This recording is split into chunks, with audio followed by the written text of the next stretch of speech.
I got to ask the question. I know we have did the entire positional breakdown for the last few weeks on this show with you and I, but I think maybe I overshadowed something. At least it sounds like that from what we're hearing from Iowa State coaches in the pressers and the interviews over the last week heading into this. Yes, I, Kansas State host, listening to Iowa State pressers. That's exactly what you're supposed to do when the opponent is coming to town, right? So just want to put that in perspective.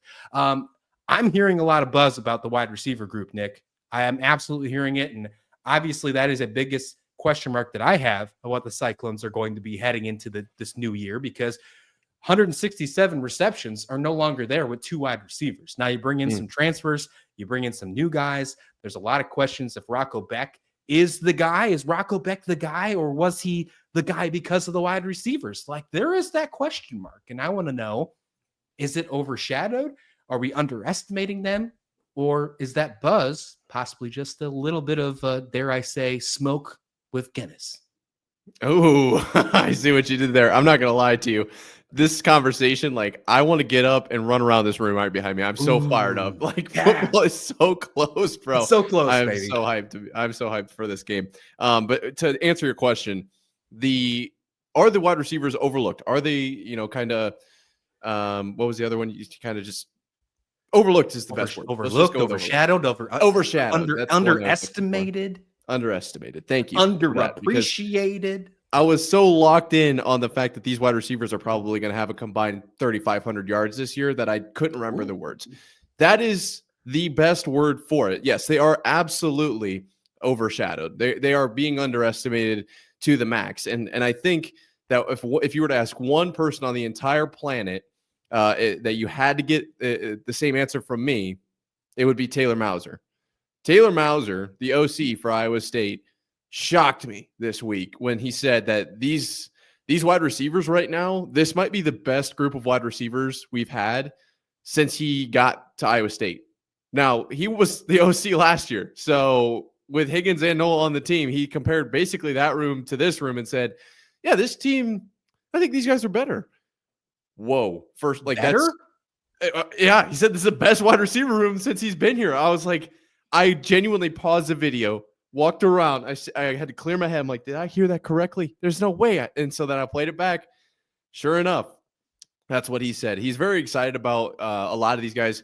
Obviously, Chase Sowell and Xavier Townsend are the two that we just won't stop talking about. For one reason, they're transfers in, right? So they're new to the program. We're not exactly sure what they're going to do at the Power 4 level.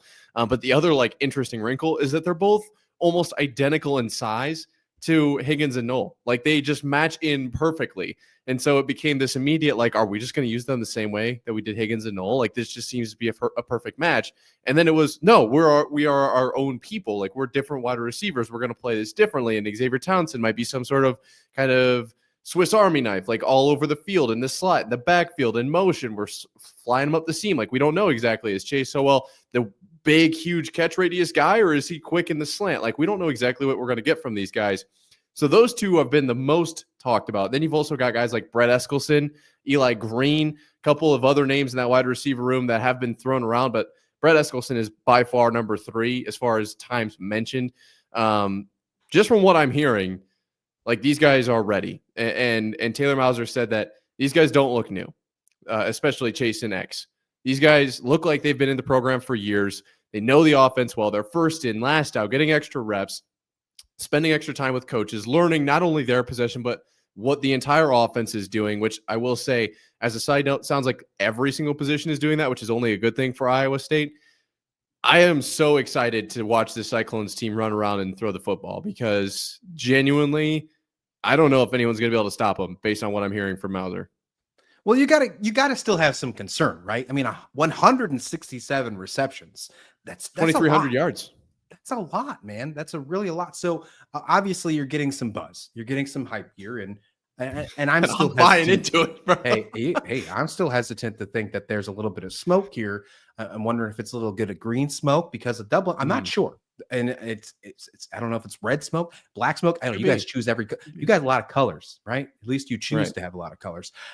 What's your uncertainty index that you have right now for the wide receiver room? Because right now, when we had the positional breakdown a few weeks ago talking about the wide receiver room, if you want to go back to that full conversation, we talked about both wide receiver rooms. You can find that on either of our pages. You can check that out on Locked On Cyclones. Locked On Kansas State came out a few weeks ago for the wide receiver room.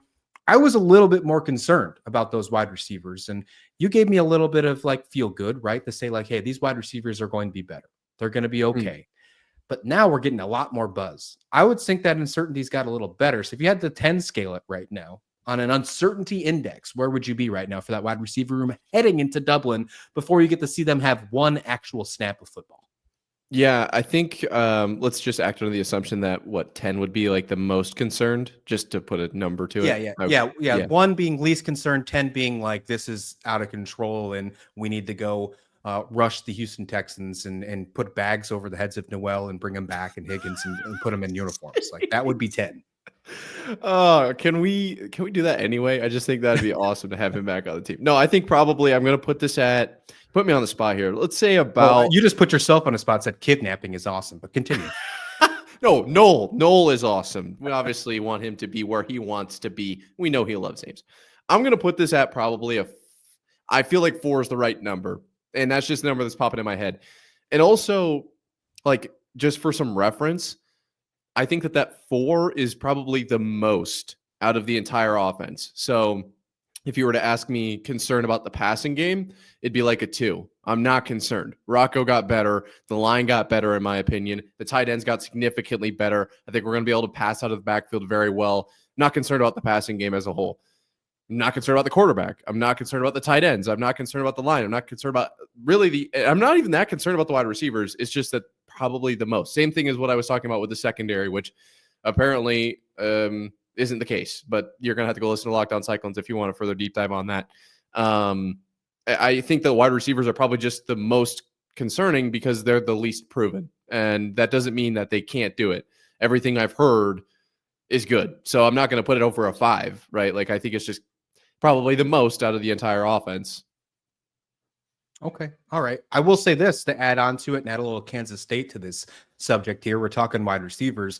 My uncertainty index of the secondary of Kansas State is about a 5 or a 6 right now because the only true player returning is VJ Payne. The only true known is VJ Payne. Now, for the record, I think VJ Payne is going to join Jacob Parrish and Marcus Siegel and become one of the next NFL ready talents that Kansas State has proven to be in the secondary for NFL teams for the last 5-6 years. I think we're going to see that from VJ Payne, an NFL ready talent that's doing it in the Big 12 this year. But other than that, you got Gunnar Maldonado coming over from Arizona. He's proven, but he hasn't really had any practice, if any practice, in Manhattan so far because he's recovering from injury. When he's on the field, he'll be a great leader. We've talked about in the past, and he'll be able to contribute, hopefully, if healthy. But then other than that, you bring in some young transfers. You also have very young players that, other than the bowl game against Rutgers, you haven't really heard of. Like, if we didn't have a bowl game against Rutgers, you wouldn't know that Zayshawn Rich had a breakout game. You wouldn't know much about Donovan McIntosh. You wouldn't know much about Jack Fabris. You wouldn't know much about these players, but they're going to have a huge role right away, August 23rd. Some of them might be starting play 1 against Rocco Beck and some of these wide receivers that are getting all this buzz. So that's exactly why I want to have this conversation, because I want to hear how uncertain you are. And it sounds like you are less uncertain than uncertain in this, because I'm a little bit on the flip side to this defensive secondary. Now, I think they're going to be great when it's all said and done, but we got to remember we're playing in a week, just over a week away.